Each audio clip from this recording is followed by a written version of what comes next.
Дамы и господа, позвольте представиться, Мажикенов Ермек, заместитель председателя правления Казахстанской фондовой биржи. Сегодня буду модератором на мероприятии, которое проводится в рамках проекта «День, эмитента». Проводим мы сегодняшнее мероприятие совместно с Азиатским банком развития, как всегда для инвесторов, профессиональных участников рынка ценных бумаг, которая посвящена презентации Азиатского банка развития. И хотелось бы немного слов сказать про Азиатский банк развития. Это многосторонний банк развития, цель которого состоит в оказании помощи развивающимся государствам, которые являются его членами, в сокращении масштаба нищеты и повышения уровня жизни их народа с помощью всеохватного экономического развития, экологического устойчивого роста и региональной интеграции. В ноябре 2020 года Азиатский банк развития выпустил на косе зеленые облигации на сумму 10 миллиардов тенге и 3 миллиарда 870 миллиардов для финансирования портфеля проектов АБР по адаптации к изменению климата и смягчению его воздействия в Казахстане. Это у нас были первые выпуски зеленых облигаций на косе и вторые в Казахстане. В феврале 2021 года Азиатский банк развития выпустил первые гендерные облигации в Казахстане и привлек почти 8,4 миллиарда тенге.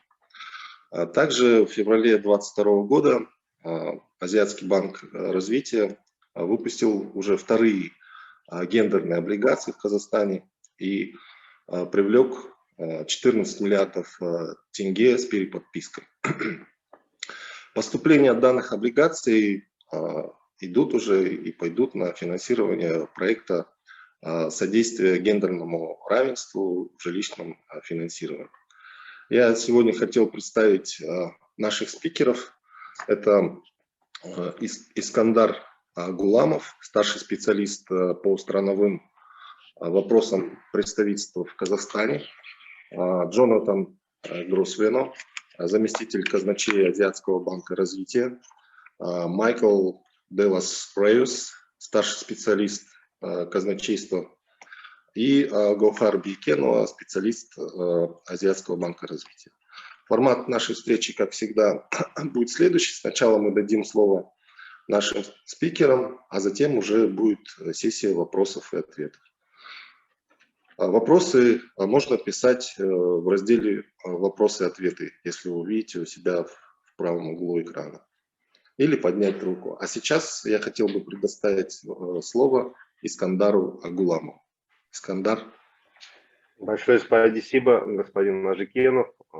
Меня зовут Искандар Гуламов. Я хотел бы поблагодарить в первую очередь вас, а также команду КАСЭ за предоставленную возможность организовать такого рода события. Я думаю, это событие является еще одним доказательством растущего стратегического партнерства между нашим банком и КАСЭ. Я вам за это очень признателен. Я очень кратко хотел бы сегодня рассказать нашим гостям о взаимоотношениях АБР и Республики Казахстан, о наших текущих операциях, а также немного сделать такой экскурс в будущее и охватить некоторые направления, которые мы намереваемся реализовывать в ближайшее время. И если вы не возражаете, я буду говорить на английском, но, как я понимаю, на данном мероприятии предоставлена функция синхронного перевода. Она доступна по иконке глобуса на экране этого зума. So, thank you again. I just would like to start, but perhaps providing information on the nature of our relationship. The Kazakhstan has become a member of our bank in 1994. It was the first country in the region, in fact, to join ADB, and our relationship has been quite strong ever since. During the past 27 years, our bank has aided the country with financing, technical assistance, and knowledge support as part of our broader country operations. And the priority areas of our investment in Kazakhstan have been budget support, transport, finance, agriculture, and renewable energy. To this end, ADB has committed almost $6.5 billion in loans and over $61 million in technical assistance for Kazakhstan. And our actual cumulative loan disbursements in Kazakhstan amount to 5.6 as of beginning of this year. In terms of our offices, perhaps for your information, we have permanent offices both in Nur-Sultan and Almaty, and we count 30+ strong team. Our office in capital focuses on sovereign operations, which I'm part of, and our Almaty office houses our private sector and regional cooperation teams, which are also very important aspects of our operations in Kazakhstan. Our current operations in the country aim to ensure sustainable COVID-19 pandemic recovery, minimize country's dependence on commodity exports, reduce inequalities, and address vulnerabilities associated with the climate change. In 2020, at the onset of COVID-19 pandemic, ADB provided special emergency assistance to Kazakhstan to help counter the substantial and severe impacts caused by COVID-19 pandemic, as we all know.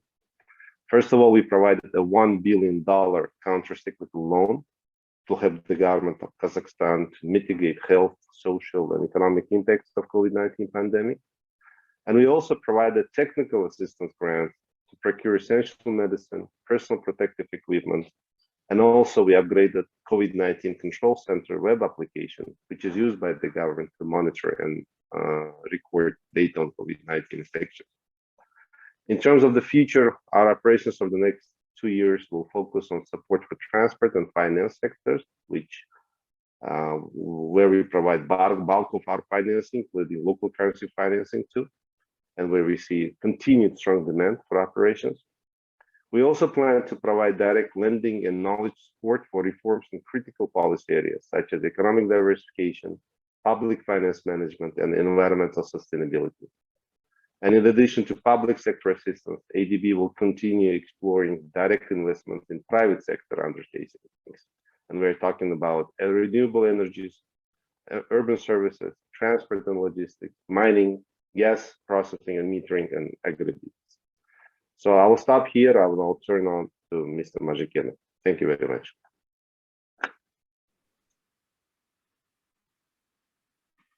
Спасибо большое, Искандар. Следующее слово я хотел бы предоставить Джонатану Гроссвеймеру, заместителю казначея Азиатского банка развития. Джонатан.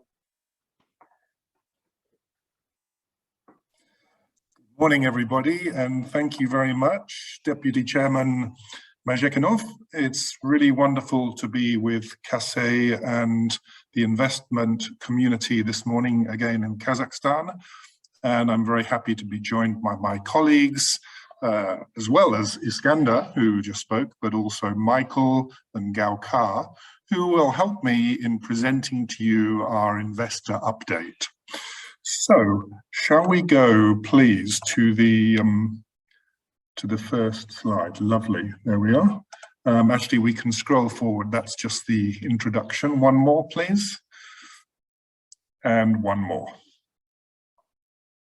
Okay, so just starting with the basics, Asian Development Bank was established in 1966, so 28 years before Kazakhstan became a member, and we're a multilateral development bank with our headquarters in Manila in the Philippines. You can see the building, actually the building on the left is where most of the staff work. Then there's sort of common areas, which are low rise in the middle, and then some other offices on the right with the solar panels all the way across the roof. So we are about 3,500 employees with many different nationalities. The employees of Asian Development Bank must be from the 68 member countries, which would be on the very next slide, please. So yes, 68 member countries, 49 of which from the Asia and Pacific region. And generally what we do is divide or categorize our members or shareholders according to whether they're borrowing shareholders or non-borrowing shareholders. And the non-borrowing shareholders hold a majority of the shareholding of Asian Development Bank. So on the left-hand side, that box, you see the total of non-borrowing shareholders. It's less than the borrowing members, 27, but they control 66.8 of the shares. The actual voting rights are slightly different according to how we distribute them, but the distribution is quite similar. Our largest shareholders are Japan and the United States, followed by PRC, India, Australia, etc., etc. We have important operations in all our borrowing shareholders, and I'll introduce those to you today. Actually, there's one more piece of news about our shareholders. We went from 67 to 68 in 2019 by welcoming the tiny Pacific island of Niue to ADB. It's a very tiny island to the northeast of New Zealand, population 1,600. So we go from very enormous countries like Kazakhstan, PRC, India, to very tiny countries like Niue. Next slide, please. ADB has a solid capital structure, and this is what you would expect from a AAA rated supranational. And we like to look at our capital structure from three different perspectives. And two of those are quite common in commercial market, in the private market, but one of them is very typical of multilateral development banks. And of course, here I'm talking about callable capital. And callable capital is committed by the shareholders and is available to be called by ADB in the event that we need to raise that funding to protect our bondholders, to protect our investors. So in the event that we cannot raise funds in the capital markets to pay off our bondholders, then we can resort to the callable capital. But of course, in all our years of operation, this has never been necessary. There are sometimes interruptions to the bond market. Indeed, in Kazakhstan quite recently, we've seen this, no impact on ADB. But it does happen in different markets from time to time, but never for long periods, I would say. So the blue columns on the right-hand side represent our callable capital, and this has been increased 5 times since we were established in 1966. You're probably wondering why there's 2 bars for GCI 5. That's because the actual payments for GCI 5 were staggered over a number of years. The other important items here are the yellow bar, which represents ordinary reserves of $45 billion as of September 2021, and our paid-in capital of $7.5 billion. And of course, the combination of paid-in capital and ordinary reserves would be the typical private sector understanding of what capital is. So $52.5 billion, and it's slightly more by the end of last year. But this gives ADB a total capitalization of nearly $200 billion. Next slide, please. Let's talk a little bit about what ADB actually does. So we provide loans, grants, technical assistance, knowledge, advice, and we also may make investments in equity for our private sector operations. But the focus in ADB, of course, is not on maximizing profit, but on supporting developing countries in achieving the operational priorities, which are summarized on this slide. So in white, you see 7 operational priorities: poverty, gender, climate change, urban development or cities, rural development, governance and institutional capacity, and regional cooperation and integration.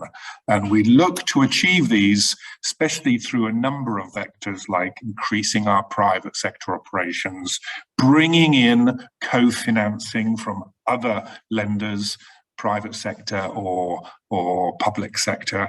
And especially recently, we've been focusing on developing our knowledge services.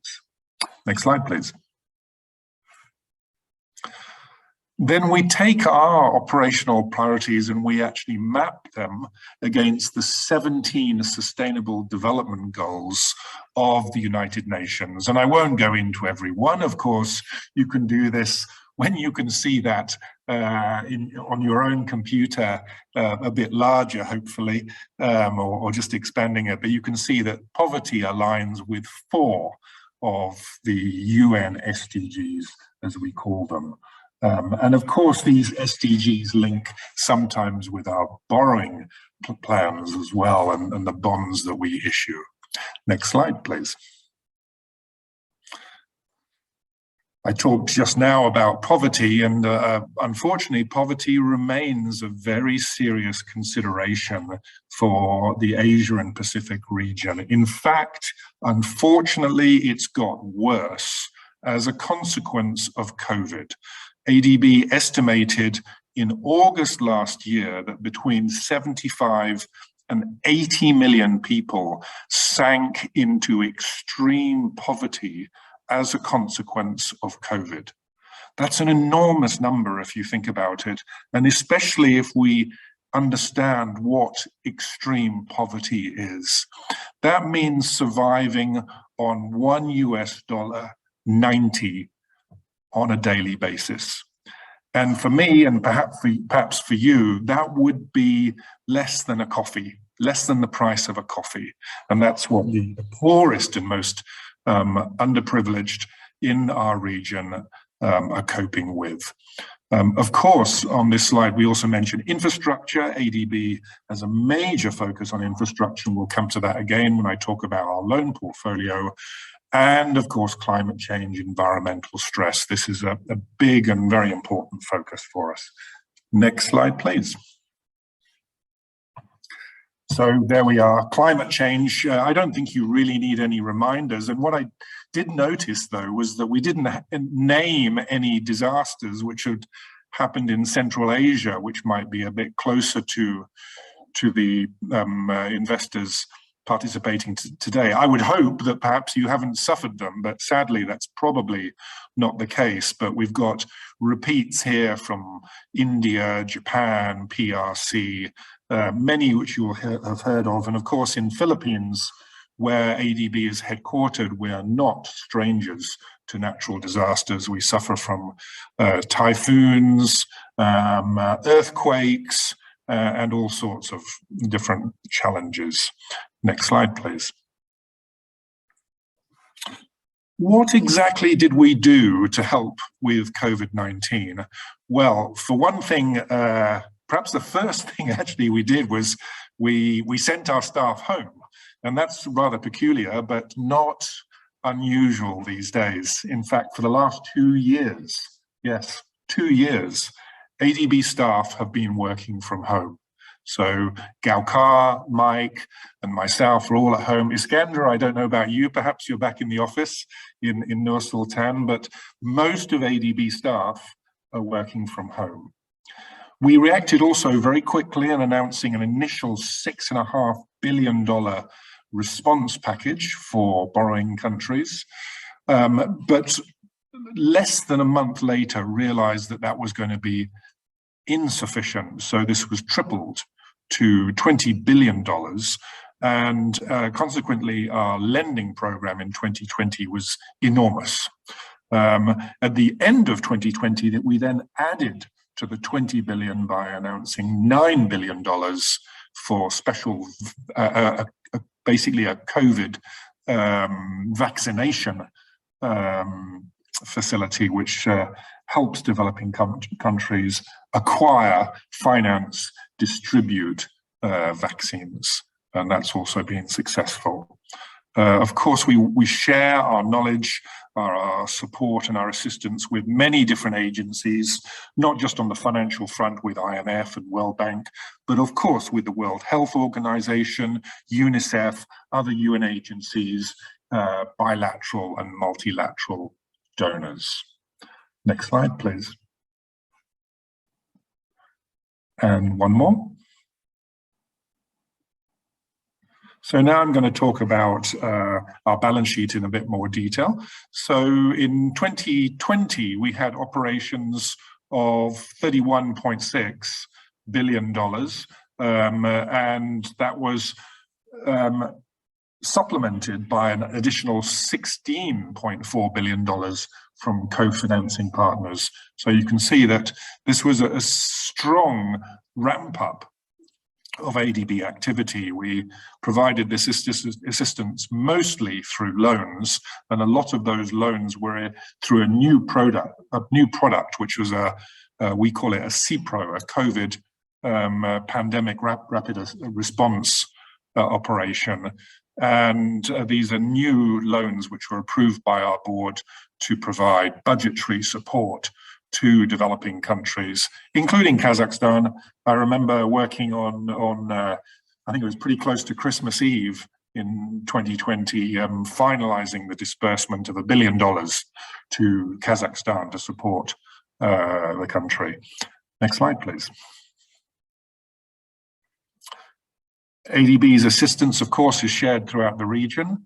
And here what we've done is break it out into basically ADB's operational regions. So we have regional departments which are organized on this basis.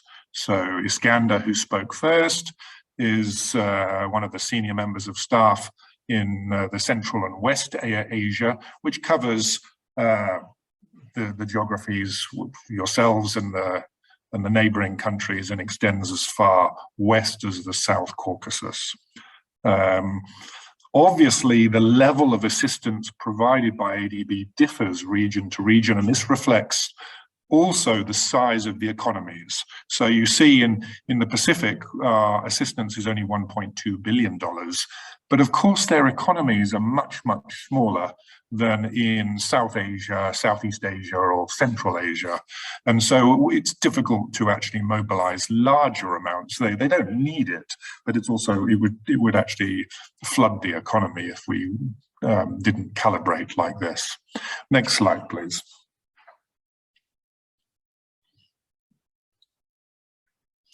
Thank you. And this is another regional picture, but here what we're showing is the cumulative lending through our ordinary capital resources and our concessional windows as of September last year. So this is a bit more updated than the previous two slides I showed. And of course, we're also color-coded.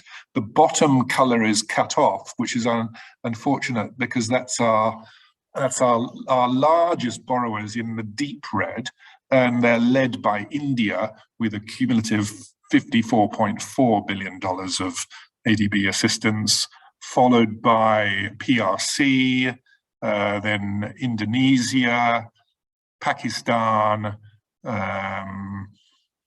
let's see, Bangladesh, Philippines, Vietnam. And then the next group is the green color, and then the light orange color, and you'll see Kazakhstan at the top of the map with cumulative $6.4 billion of assistance. And again, the Pacific Islands there with very relatively low levels of assistance. You can see Nauru with only $5 million, or Tuvalu with $8 million, and that reflects the size of the economy, as I was pointing out before.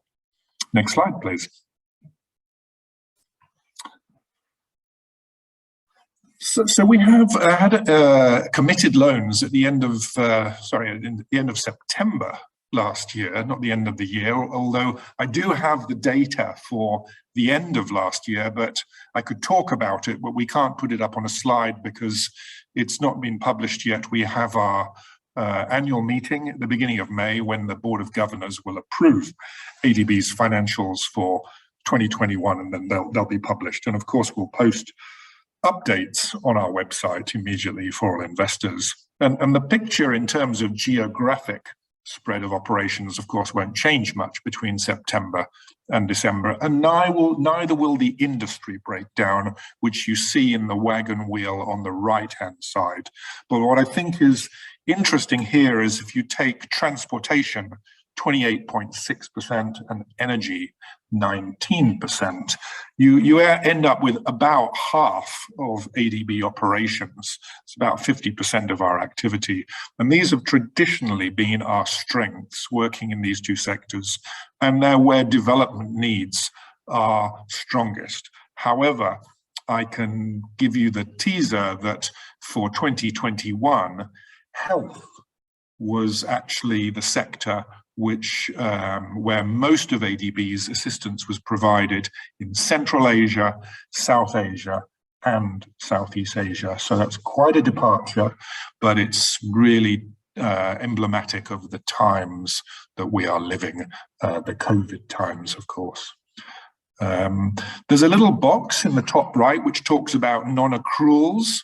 So we had non-accruals of $242 million, which were all private sector loans, and basically loans go into full non-accrual status once they're more than 180 days overdue.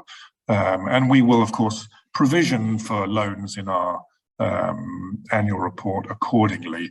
There were no outstanding sovereign loans in non-accrual status as of 30th of September, and neither were there at the end of the year or at the end of 2020. It's very unusual for ADB to see any non-accruals on sovereign loans, because basically we act as something of a lender of last resort for developing countries. Next slide, please. So I've talked a little bit about sovereign loans, and you've heard me mention private sector loans. So what's the split? And here we try to make that clear.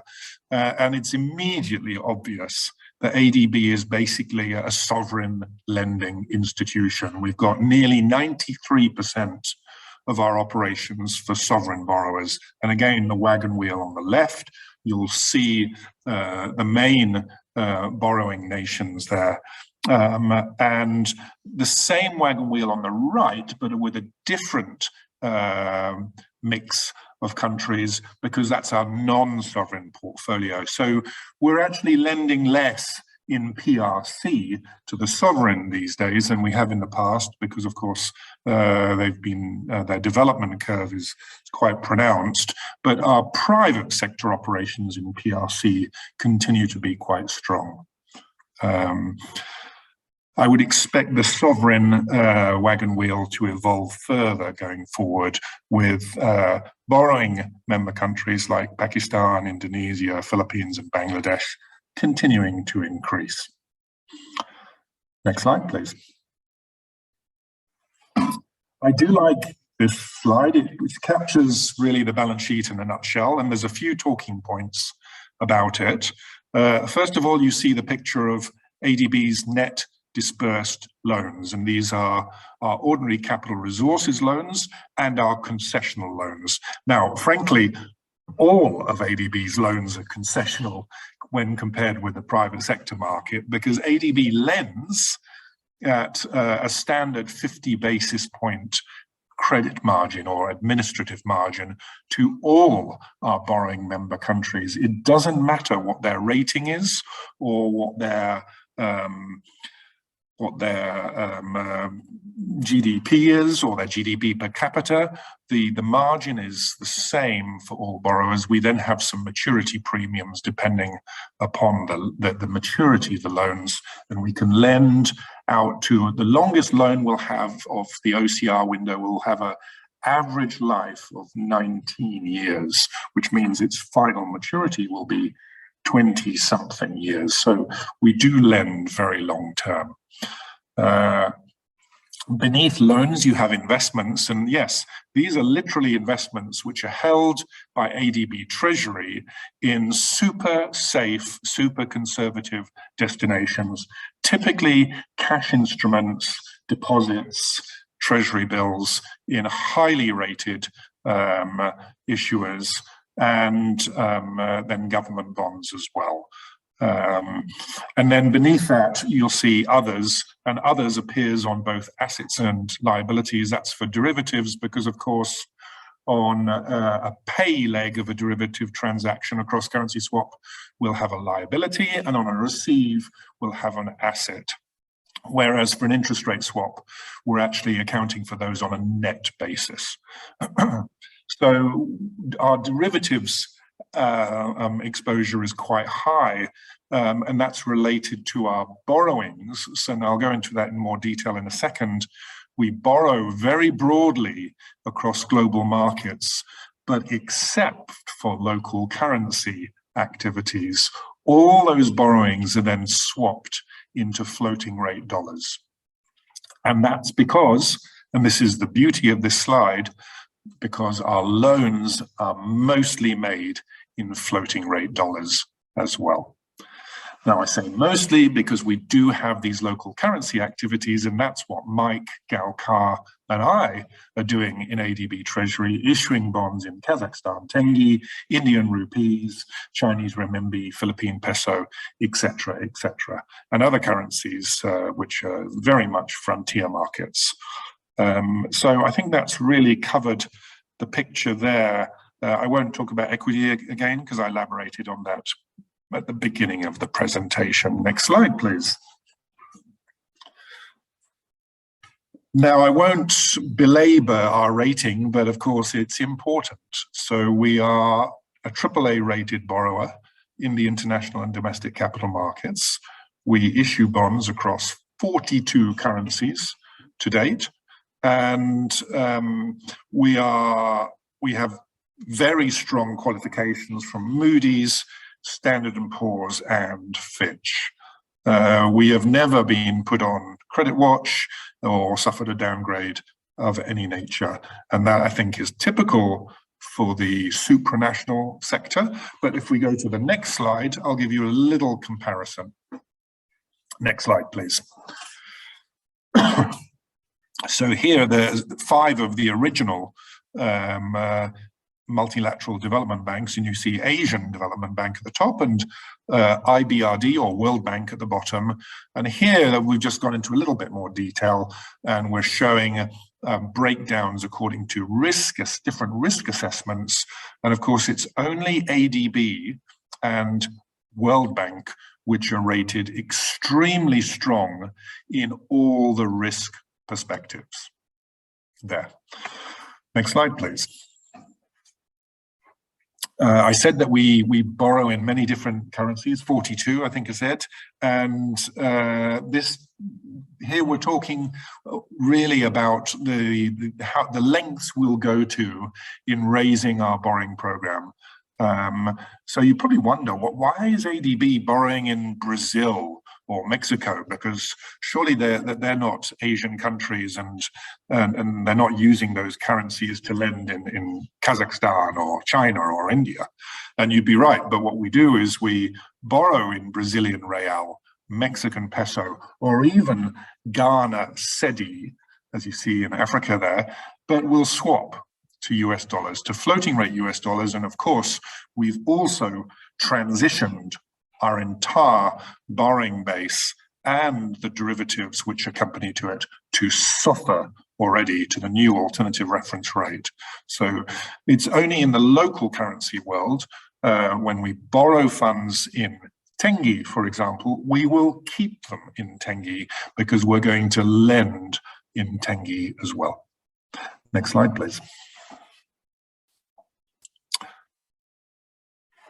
It's very important for ADB to have funding availability at all times.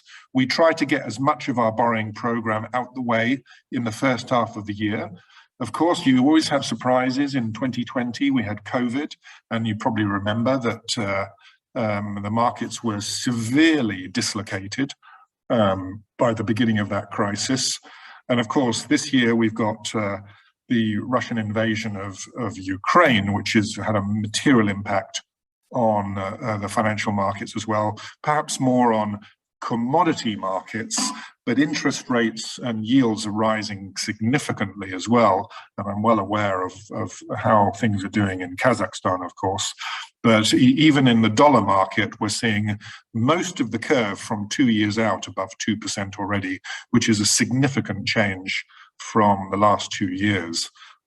Probably will continue to see rising yields throughout this year, with the Fed indicating multiple rate rises. So we try to get as much done in the first half of the year. We've already raised, I think, more than $12 billion in the first 2.5 months of the year. Our borrowing program last year was $36 billion, pretty much the same the previous year.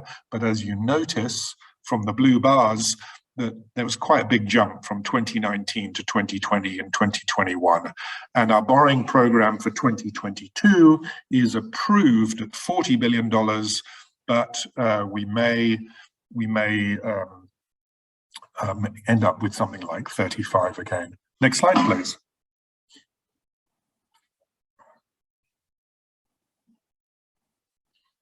Next slide, please. Thank you. And this is just another picture of the same. You'll see all sorts of data, breakdown, number of currencies, number of transactions. In fact, number of transactions, that data right at the bottom of the slide. If you scroll across to the right, 2021, number of transactions, 160 bond issues we issued last year. 160, just think, even allowing for public holidays, you'd have to average 3 bond issues every single week of the year. So you can imagine how busy it gets ADB Treasury. And we treat investor relations extremely seriously. So that's why we conduct briefings like this for your good selves. And even better if we can do it in person, but sadly not yet. Next slide, please. That's just another breakdown of the currencies. I won't go into any more detail. I think that finishes my part. Next slide, please.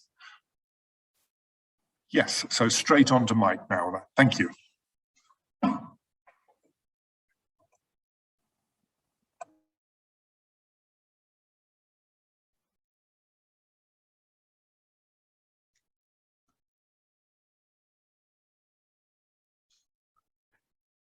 Thank you very much, Jonathan.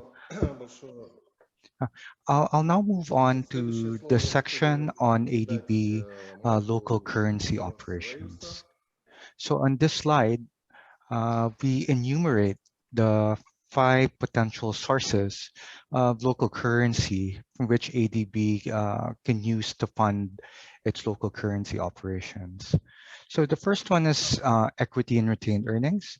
So this is really just generally the amount of retained income that ADB has on its books. Again, it's specific to each local currency. And because it's cash readily available to ADB and not tied to any specific borrowing, it is our most flexible source of funds. We can use it to finance practically any maturity. And costing is usually based on an established onshore benchmark. However, there is not enough of this local currency equity to finance all of ADB's local currency lending. Therefore, we have to move to other sources of local currency funding. Number 2 is onshore bond markets. This is undoubtedly the most liquid source of funds because the investor base is made up of domestic investors. So if you think about it, the types of investors that ADB can cater to can range from banks to insurance companies, pension funds, and even central banks. For onshore bond markets, we typically follow local regulations in terms of how we issue and how we document the bonds. And in specific to Kazakhstan, onshore bond market issuance represents our most significant and currently only source of funding for all our projects. Although we can use other sources, as I'll go through in the rest of the slide. Number three are offshore bond markets. So these are bonds denominated in local currency, but issued in foreign markets. And typically, these bonds are settled in a foreign currency, typically US dollars. Why do we issue offshore local currency bonds when I just said that onshore bonds are the most liquid and have the most investors? The number one reason is that offshore bond markets typically allow ADB to issue at interest rates much lower than ADB can issue in the onshore markets. Part of the reason for that is because since ADB is a AAA issuer, foreign investors will provide that big discount to the domestic government. Contrast that to onshore bond markets, where even though ADB is a AAA issuer in terms of foreign currency ratings, as far as a domestic investor is concerned, the best credit will always remain the government. And ADB, while AAA, is not on the same credit standing. That's where we're lucky in Kazakhstan, because the Kazakh investor base is actually very sophisticated. And there have been occasions when ADB has issued its onshore bonds at a very slight discount to government bonds. And it's not at the same magnitude as we enjoy in offshore bond markets. I'll stop there for the meantime, and I'd like to call your attention to the flags on the top of the slide. Currently, these are the 16 countries which have given ADB approval to issue bonds denominated in their currencies. One reason why we highlight these countries is that ADB needs specific approvals from its member governments before it can issue bonds denominated in their currency.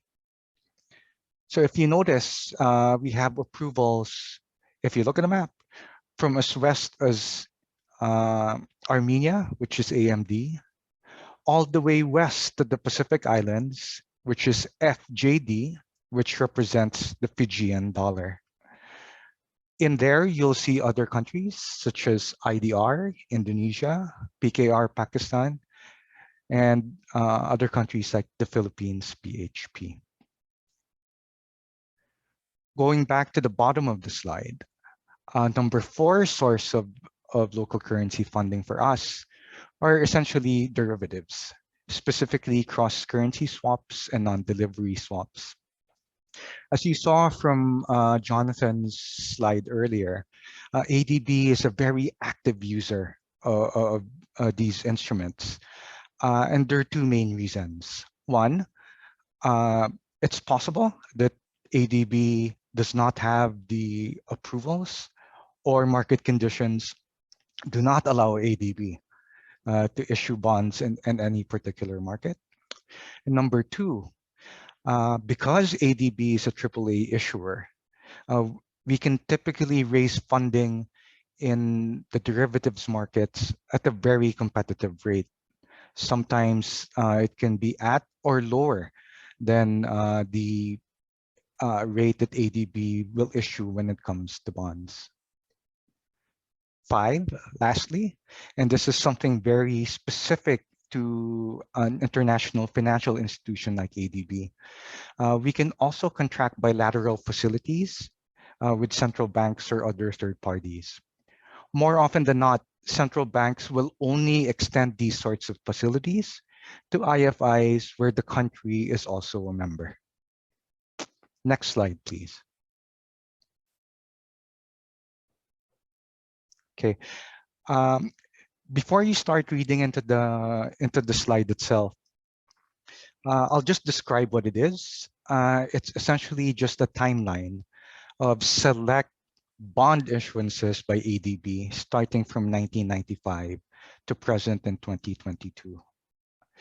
I want you to notice that if you move rightwards through time, the number of bonds has increased on each occasion. And in fact, the actual volume of issuance has also increased through time. These bond issues, similar to bond issues that Jonathan mentioned, let's say in Brazil, can either be swapped into US dollars when there is no need, there's no operation in a particular local currency. But recently, we've kept the proceeds in local currency in anticipation of or to support an existing local currency loan. If you please pay attention to 2007, there's a line that goes down the slide. That represents ADB's first time to issue Kazakh tenge denominated bonds, which was in 2007. Okay. If you move to the right of the slides, you'll notice that some of the bond issues are colored in green.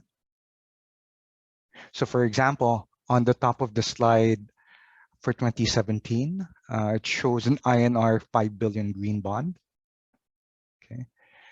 Also, if you move to 2020, then you'll see the two green bonds that we issued in tenge, which is 10.1 billion and 3.9 billion, which was issued to support our clean energy projects.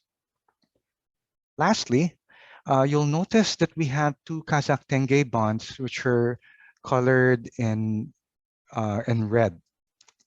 Happy to report that these are the local currency bonds that were used for gender projects. And if you look at the slide as a whole, currently those are the only bonds, the only local currency bonds that ADB's issued, which are actually gender bonds. And we're very happy to have worked with Kazakhstan, specifically the KASE, and our other partners to make those deals possible. Next slide, please. So the previous slide was showing you our local currency bond operations. This slide now shows the loan operations in local currency. Let's start off with the left-hand side. This refers specifically to the non-sovereign portfolio, i.e. private sector. And within ADB, we define these as borrowers who do not enjoy a guarantee from the government.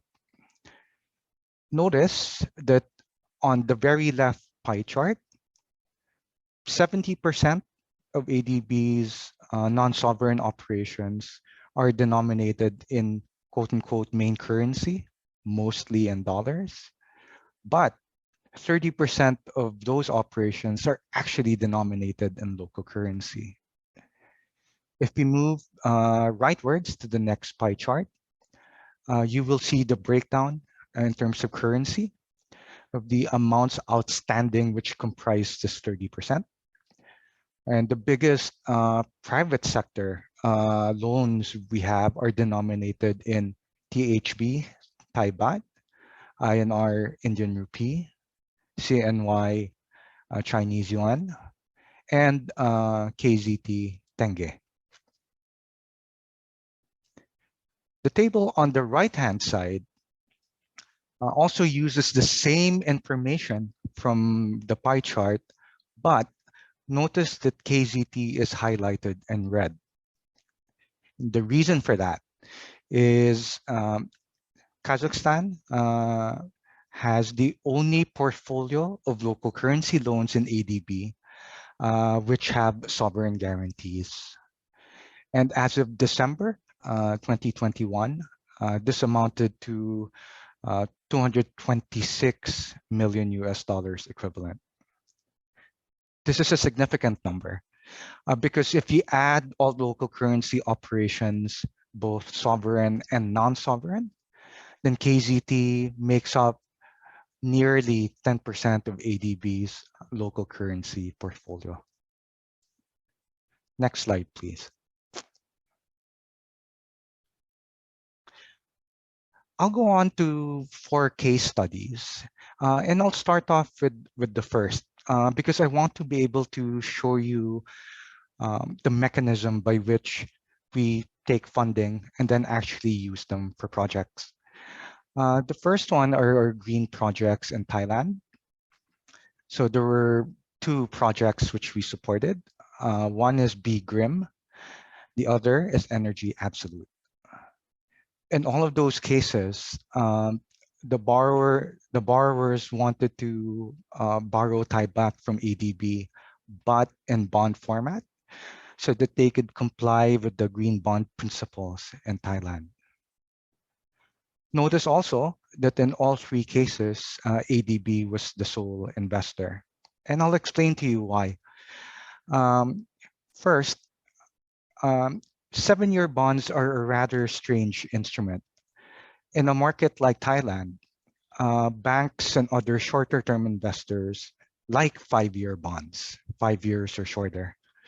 On the other hand, there are long-term investors, such as insurance companies, who prefer bonds with maturities of 10 years or more. So 7 years was orphaned in the sense that there were no natural investors for that maturity segment. So that's where ADB came in.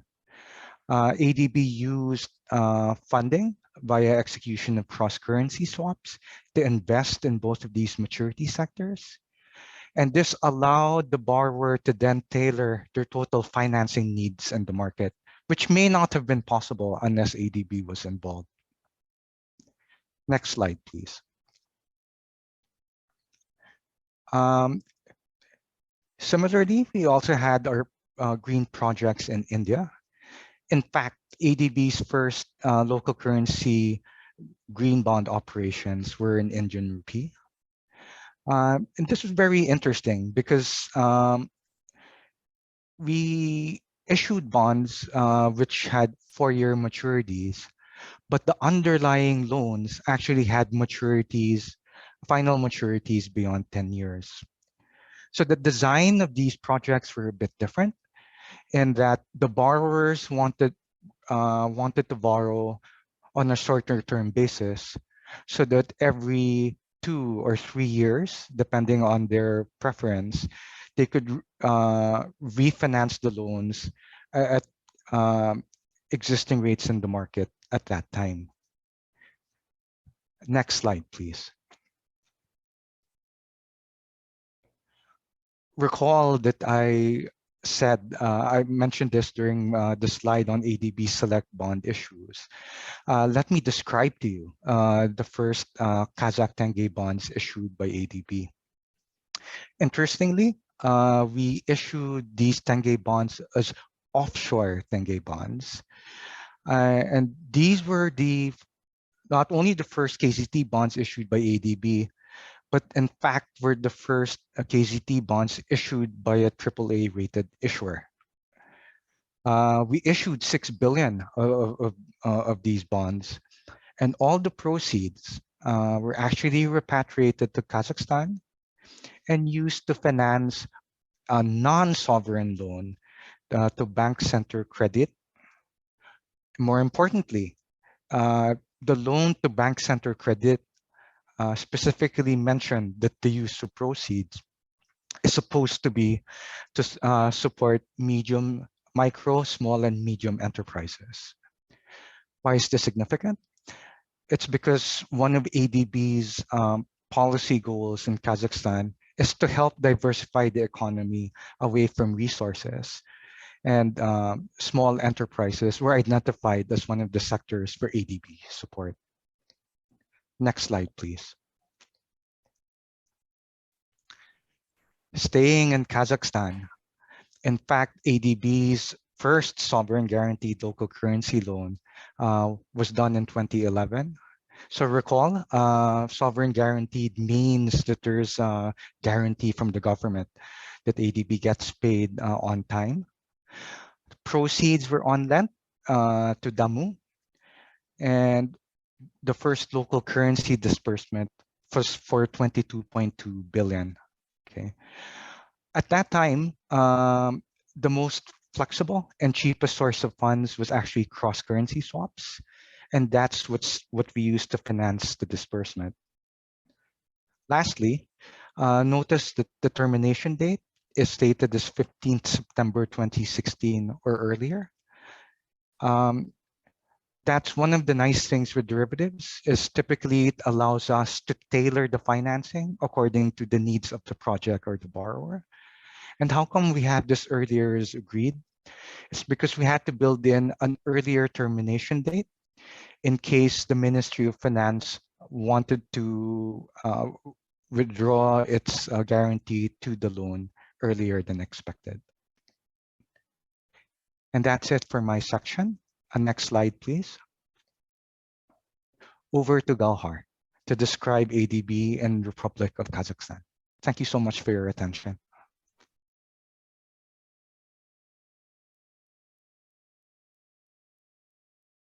Thank you, Mike. Добрый день, уважаемые участники. Мое имя Гаухар. И заключительную часть я буду презентовать на русском языке. Предлагаю сразу перейти к слайду под номером 35, так как мой коллега Искандар очень подробно рассказал о создании и деятельности постоянного представительства АБР и в целом об операциях банка в Казахстане. На данном слайде представлены первые суверенные проекты АБР в местной валюте, которые были профинансированы посредством размещения облигаций на местном рынке. Так, в 2019 году АБР одобрил займ в размере 64 миллиарда тенге на проект, в рамках которого будет проведена реконструкция участка дороги протяженностью 89 километров между Актубе и Кандыгашем. При поддержке АБР проводится модернизация существующей двухполосной автомагистрали, соединяющей Актубе и Кандыгаш, до разделенной четырехполосной автомагистрали, оборудованной климатоустойчивыми средствами обеспечения безопасности и объектами дорожного сервиса, учитывающими гендерные аспекты. В рамках данного проекта проводится реконструкция всех мостов, строительство 2 новых объездных дорог в обход деревень и повышение уровня безопасности на автомобильных дорогах. Проект также позволяет улучшить сообщение между двумя коридорами 1 и 6 Центральноазиатского регионального экономического сотрудничества, которые являются важными торговыми путями. Займ предоставлен акционерному обществу национальная компания «Казавтожол», которая отвечает за планирование, строительство, эксплуатацию и техническое обслуживание национальных автомобильных дорог Казахстана. Для финансирования данного проекта в 2021 году банком были осуществлены 2 выпуска тенговых облигаций на сумму 9 миллиардов тенге со ставкой купона 9,95% годовых сроком обращения 5 лет и 13,3 миллиарда тенге с купонной ставкой 10,45% годовых и со сроком обращения 8 лет. Также в 2019 году был одобрен займ на сумму 38 миллиардов тенге с целью содействия в расширении кредитных операций акционерного общества от Басы банка, основного учреждения, реализующего государственные программы жилищного финансирования в Казахстане. Проект направлен на продвижение гендерного равенства в жилищном финансировании. Более 3000 женщин, в частности, живущих за пределами таких больших городов, как Нур-Султан, Алматы, Актау и Атрау, будут иметь возможность получить долгосрочное и доступное жилищное финансирование. Программа охватит более 60% женщин в сельских регионах, и как минимум 20% ипотечных кредитов будут предоставляться малообеспеченным женщинам-заемщикам с ежемесячным семейным доходом менее чем 200 тысяч тенге.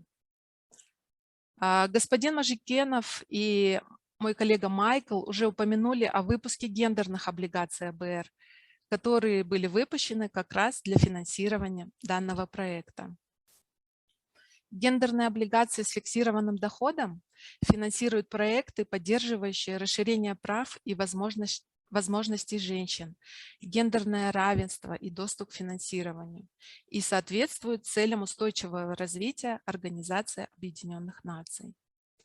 Первые гендерные облигации были выпущены в феврале 2021 года на сумму 8,4 миллиарда тенге с купонной ставкой 10,15% годовых, сроком обращения 10 лет. Данные облигации являются самыми долгосрочными облигациями в местной валюте, размещенными банком в Казахстане. Свои вторые гендерные облигации банк выпустил совсем недавно, в прошлом месяце, в феврале 2022 года, на сумму 14 миллиардов тенге со ставкой купона 11% годовых и сроком обращения 9 лет. Оба займа Казавтожолу и Отбасыбанку были предоставлены под государственную гарантию Министерства финансов Республики Казахстан. Следующий слайд, пожалуйста. Только что мы рассмотрели суверенные проекты. Давайте теперь перейдем к проектам из частного сектора. В 2019 году АБР профинансировал 2 проекта в области возобновляемой энергетики, связанных со строительством солнечных электростанций. Электростанции помогут Казахстану в выполнении своих обязательств в рамках Парижского соглашения об изменении климата путем сокращения выбросов углерода. В мае 2018 года Азиатский банк развития подписал кредит в национальной валюте на сумму, эквивалентную $11,5 миллионов США с Байконур Solar для поддержания развития солнечной энергетики в Казахстане и дальнейшего укрепления энергетической безопасности страны за счет увеличения объема возобновляемых источников. Проект включает проектирование, строительство, ввод в эксплуатацию и техническое обслуживание солнечной электростанции мощностью 50 мегаватт, а также необходимую инфраструктуру для интеграции сетей. Солнечная станция, которая, как ожидается, будет вырабатывать 73 гигаватт-часа электроэнергии в год и будет включать в себя около 151 тысячу фотоэлектрических панелей, 14 центральных инверторных станций и подстанцию, расположена на юге Казахстана на площади 150 гектаров земли. Помощь АБР дополнительно способствует вовлечению частного сектора в энергетический сектор. В то же время строительство и эксплуатация солнечной электростанции приводят к созданию рабочих мест для местного населения.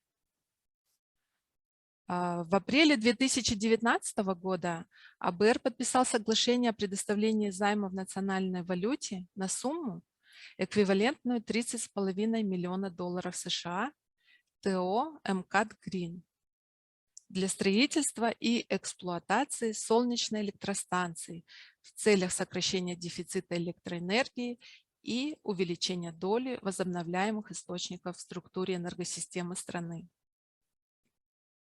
Электростанция мощностью 100 мегаватт построили на юге-востоке Казахстана, в 3 километрах южнее от города Шу в Жамбылской области. Она занимает площадь 500 гектаров и ожидается общая годовая выработка электроэнергии 154 гигаватт в час. Производимая электрическая энергия обеими электростанциями будет реализовываться в соответствии с 15-летними соглашениями о покупке электроэнергии с ТО «Расчетно-финансовый центр по поддержке возобновляемых источников энергии», которая принадлежит АО «Казахстанская компания по управлению электрическими сетями КИГОК». Первоначально проекты финансировались из краткосрочных источников фондирования. В целях поддержания цели устойчивого развития ООН проекты рефинансировались из средств, полученных за счет выпуска зеленых облигаций, выставленных на аукцион КАСЕ в ноябре 2020 года, со следующими деталями. Байконур Solar на сумму 3,9 миллиардов тенге с купонной ставкой 10,12% годовых, с погашением 22 октября 2022 года. МКАД Green на сумму 10,1 миллиардов тенге со ставкой купона 10,10% годовых с погашением 22 января 2023 года. Спрос на облигации превысил предложение, была переподписка, и доходность определена ниже доходностей казахстанских государственных ценных бумаг аналогичного срока погашения. Эти облигации стали первыми зелеными облигациями, листингуемыми на КАСе. Несмотря на то, что данные займы имеют срок погашения до 2033 и 2031 года соответственно, оба заемщика хотели иметь возможность досрочно погасить свои займы в соответствии со сроками погашения выпущенных облигаций.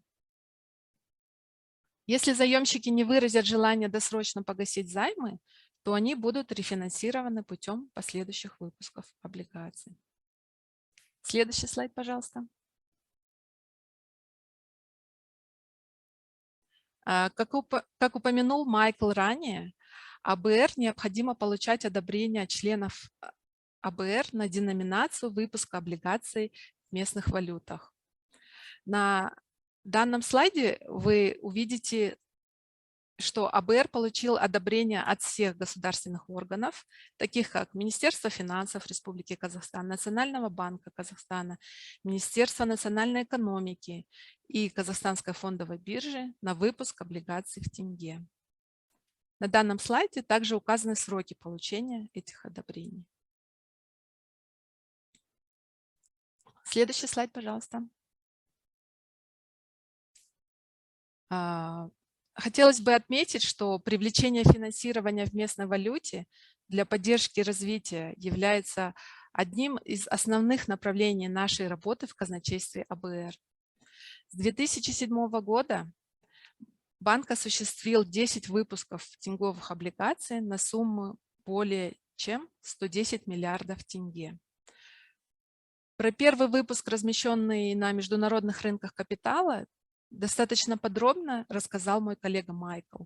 И на графике данный выпуск представлен серым кругом, расположенным первым слева.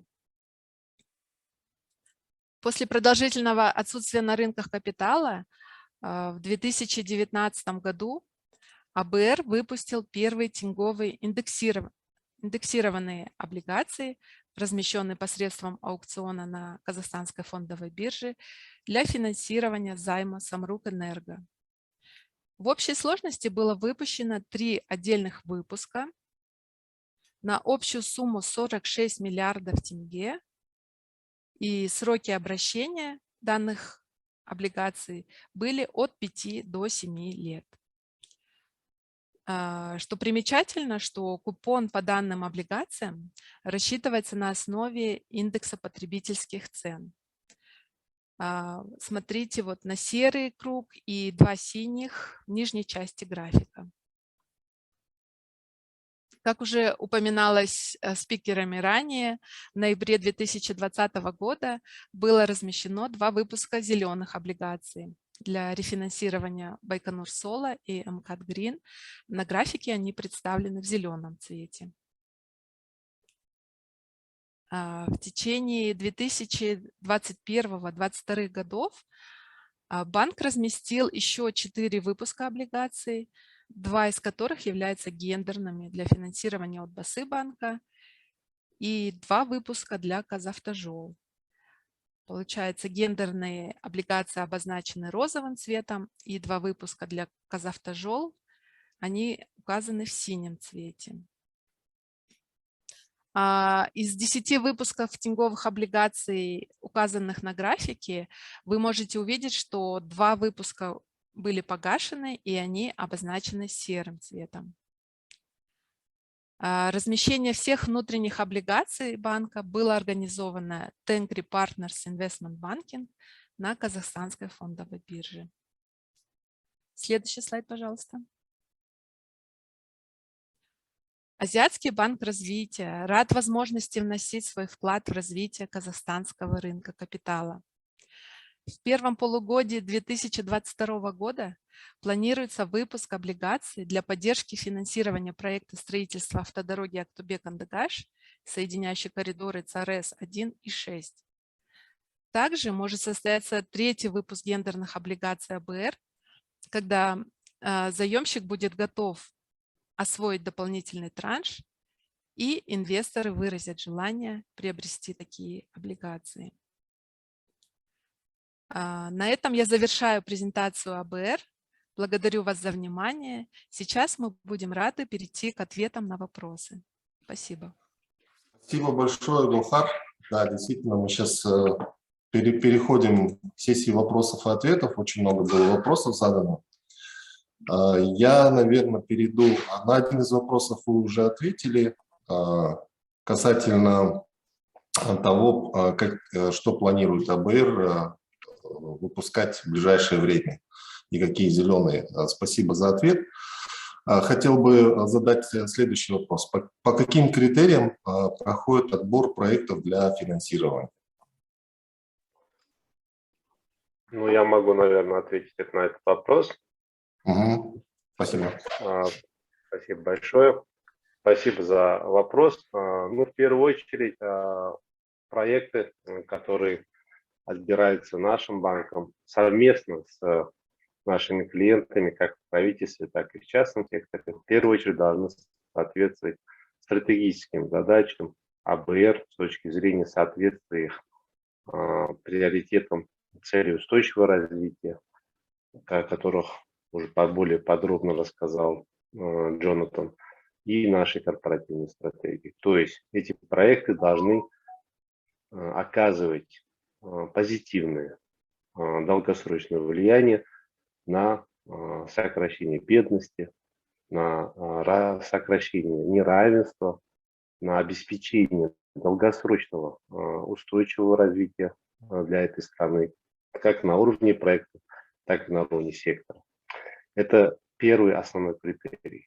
Во-вторых, если речь идет о так называемых суверенных проектах, этот проект должен быть поддержан правительством. Вот, потому что без поддержки правительства, которое является владельцем проекта, с нашей точки зрения, АБР проект не включает и не проводит никакой глубокой оценки. В-третьих, если действительно проект соответствует этим целям, и он полностью поддерживается, реализуется и правительством, этот проект должен пройти ряд внутренних технических оценок со стороны АБР.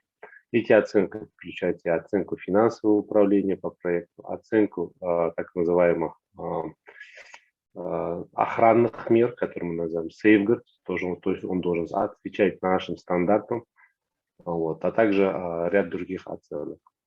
И вкупе после завершения этого due diligence АБР может предоставить более конкретный ответ, будет ли АБР финансировать этот проект или нет. Это, конечно, АБР делает постоянной и тесной координации с нашими клиентами. Что касается проектов в частном секторе, то, конечно, вдобавок к тому, что я сказал с точки зрения соответствия общим целям устойчивого развития, а также соответствия ряду наших внутренних процедур технических, проект должен, конечно, иметь очень сильный финансовый профайл с точки зрения финансовой устойчивости проекта, потому что это коммерческий кредитование. Спасибо большое. Спасибо большое, Искандар. Следующий вопрос Данияра Серикова. Какая часть облигаций АБР в тенге покупается госорганизациями, ну, то есть это Минфином, Нацбанком, нацкомпаниями, госхолдингами? И есть ли у АБР своп-схемы с Нацбанком?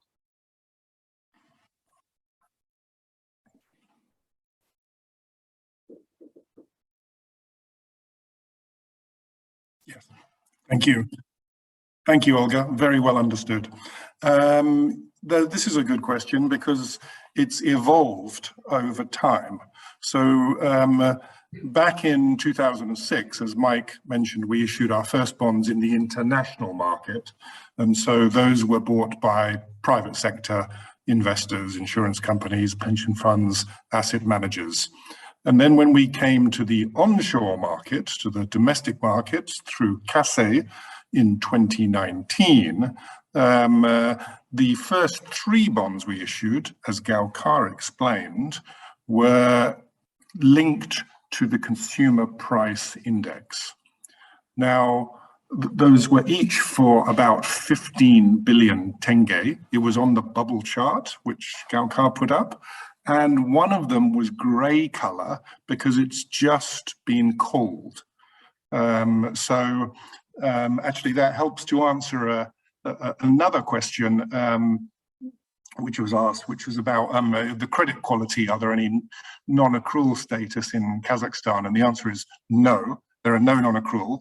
But the call on that bond demonstrates credit quality from Kazakhstan borrowers, the opposite of non-accrual. So no non-accruals there.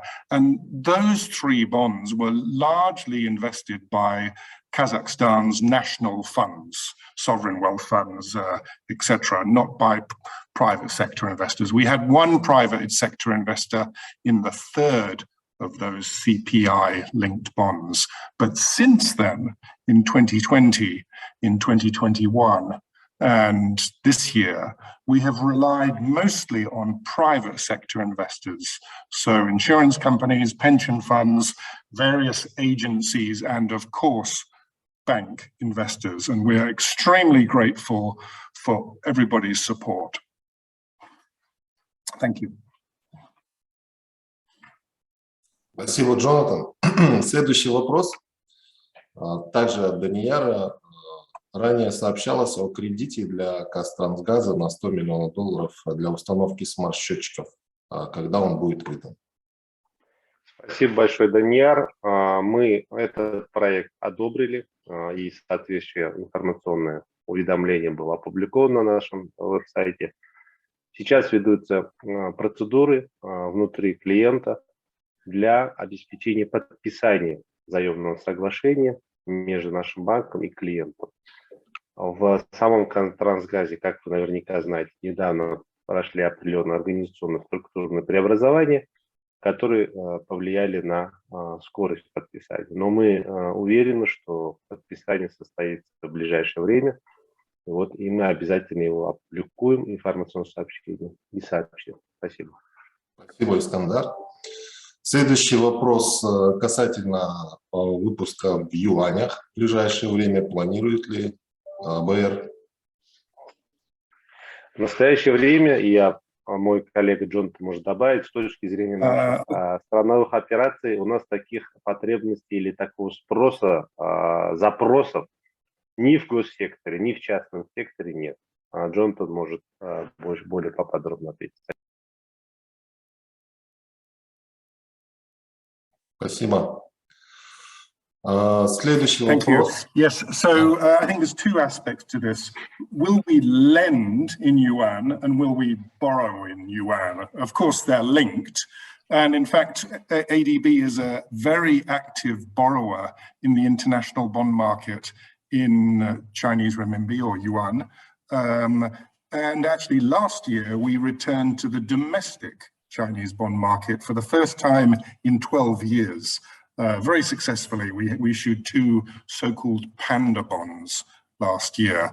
But all the proceeds of those bonds are used to finance private sector projects inside China.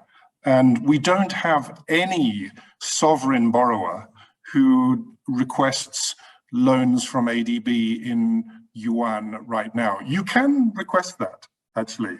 ADB Treasury can do that, but nobody's asked for it yet. Thank you.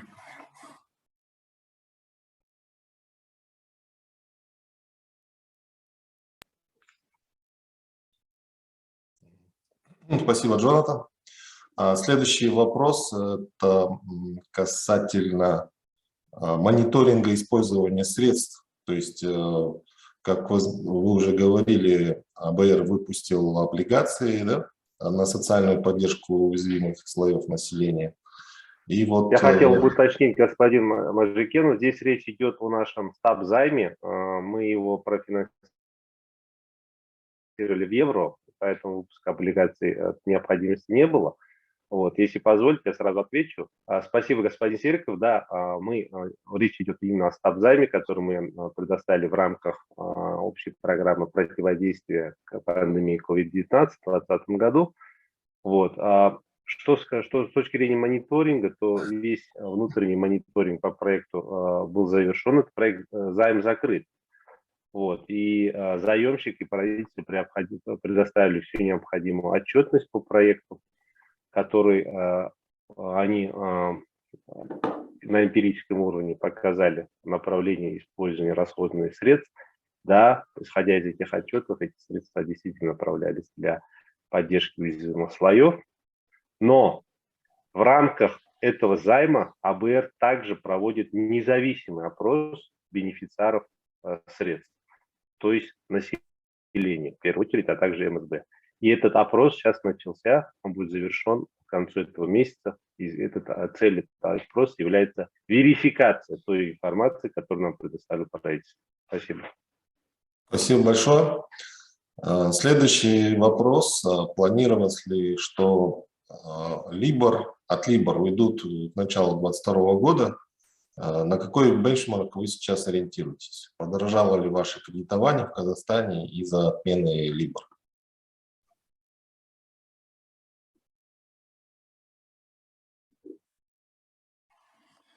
Yes, so that's definitely a treasury question.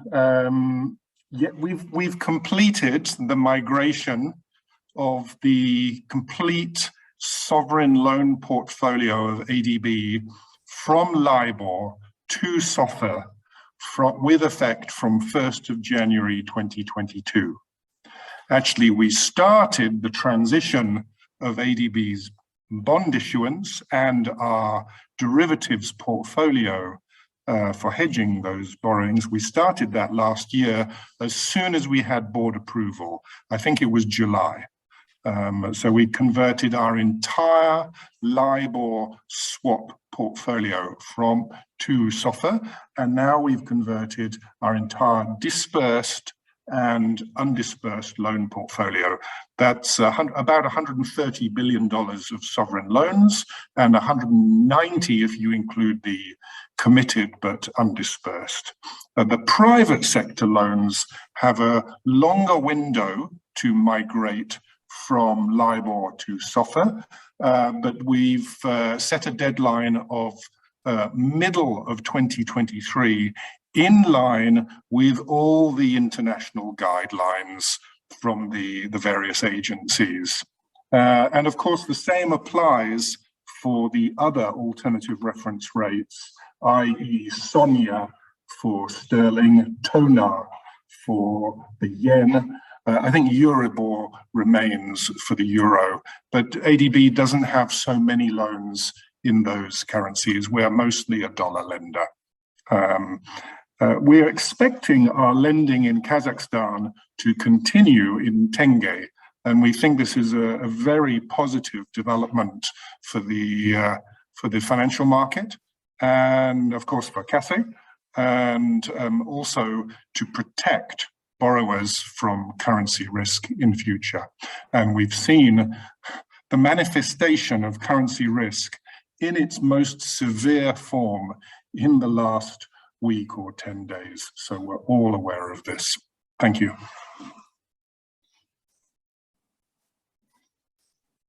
Спасибо, Джонатан. Следующий вопрос от Дины Жамбулхаза. Здравствуйте. Планирует ли АБР помогать казахстанским компаниям выпускать зеленые социальные облигации на косе на примере проекта в Таиланде?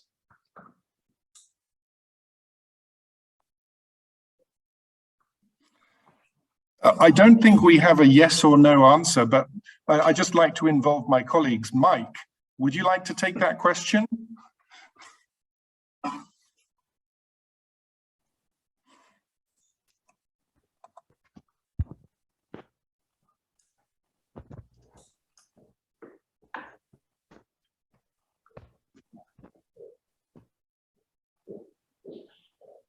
Hello, Mr. Masikanov.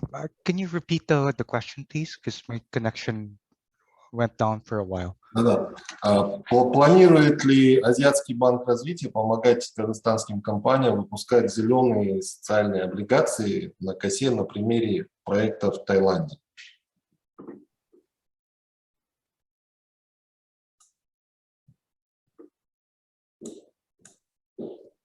Okay. So by support of local companies, meaning ADB buying the green bonds of local issuers?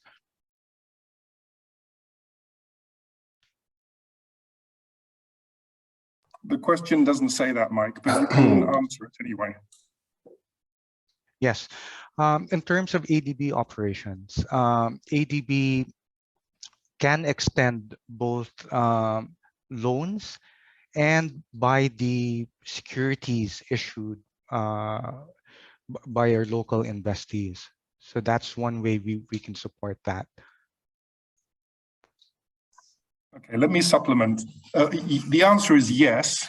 ADB will be doing that in future, as we have in other markets, and ADB can support local companies when they issue green, gender, or any other theme bond, either as an investor, ADB can invest in those bonds, or ADB can provide guarantees, partial credit guarantees. This is like a credit wrap, and that would give a rating boost to the issuer and therefore reduce their cost of borrowing. All those transactions would have to be handled by Iskander and his colleagues in the local team. Спасибо. Спасибо большое. Следующий вопрос. Возможно ли финансирование АБР проектов по повышению энергоэффективности предприятий в Казахстане на условиях факторинга? Большое спасибо, это хороший вопрос. Да, у АБР есть инструменты, которые предоставляют поддержку факторингу в качестве продуктов. Эта поддержка в основном реализуется через две наши программы. Первая программа называется программа по торговому финансированию. Эта программа покрывает все страны, которые заимствуют у АБР, а также вторая программа называется программа финансирования цепочек добавочной стоимости. Обе программы, очевидно, реализуются и построены на взаимодействии, тесном взаимодействии с участвующими коммерческими банками. Потому что, как вы понимаете, это финансовый, в первую очередь, продукт. АБР напрямую факторингом в Казахстане не занимается, а реализует и оказывает поддержку через эти две программы. И мы с радостью поделимся с вами информацией по этим двум программам, а также по тем коммерческим банкам в Казахстане, которые участвуют в этих программах. Спасибо большое, Истандар. Вопросов больше нет, по-моему. Если будут вопросы, минутку, может, подождем.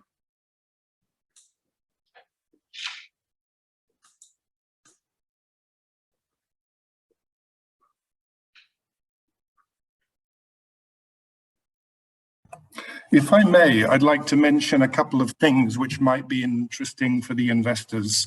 So the first thing, which was we did on a pilot basis last year, because we start to have some quite important concentration risk in our lending portfolio. You saw the numbers, the cumulative numbers of our lending to our largest borrowers are quite high, certainly relative to the overall loan portfolio. So in order to reduce our concentration risk, we did a pilot exchange with another multilateral development bank, whereby they gave us $1 billion of exposure to their countries, which are not in Asia or the Pacific, and we gave them $1 billion of exposure to our highest concentration risks. And this creates a lot of headroom, of course, for additional borrowing. It's capital efficient and is very interesting. It was just a pilot, only $1 billion, but it's quite an interesting and successful experiment, we think, so far. and it may be developed going forward. Early days, but that was brand new last year. And the other thing which I wanted to mention, which I think partially speaks to the last question about energy efficiency, climate change is really so important to our work at ADB. And the president of ADB announced at the end of last year a new program which would be especially financed or co-financed by some donors as well, sovereign donors, whereby ADB will seek to buy out power stations in developing countries of Philippines and Indonesia in order to then try to retire those power stations earlier than would be their normal commercial life. And the reason for doing this program was to try to combat fossil fuels, because these would be coal or relatively inefficient power stations. And that's a very important new aspect to ADB's activities, because of course developing countries often depend upon coal or fossil fuels for their energy resources, since they tend to be cheaper and more available. So two really interesting initiatives from ADB last year. Thank you.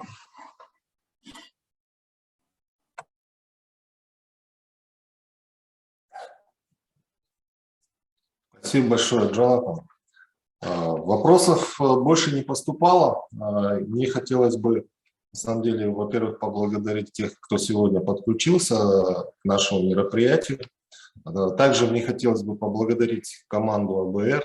Это Искандара, Джонатана, Майкла, Гулхар, за столь информативные презентации, которые у вас были, за ваши ответы на вопросы. Очень были интересны сегодня вопросы, а также ответы на них мы получили полные. Хотел бы также поблагодарить вашу команду за активность, ту, которую вы проявляете на рынке капитала у нас в Казахстане. Отметить важность вашего банка в развитии ESG направления на косе. Также я хотел бы отметить, что ваш банк поддерживает нас в вопросах популяризации вопросов ответственного инвестирования путем выступления на наших обучающих вебинарах. Мы ценим ваш вклад и готовы оказывать поддержку во всех ваших новых проектах. Спасибо большое. Спасибо большое, господин Мажикен, и все участники за, как я думаю, продуктивную встречу и сессию. Также хотел бы от имени нашего представителя поблагодарить нашу команду в казначействе. Спасибо. Спасибо. До новых встреч. До свидания.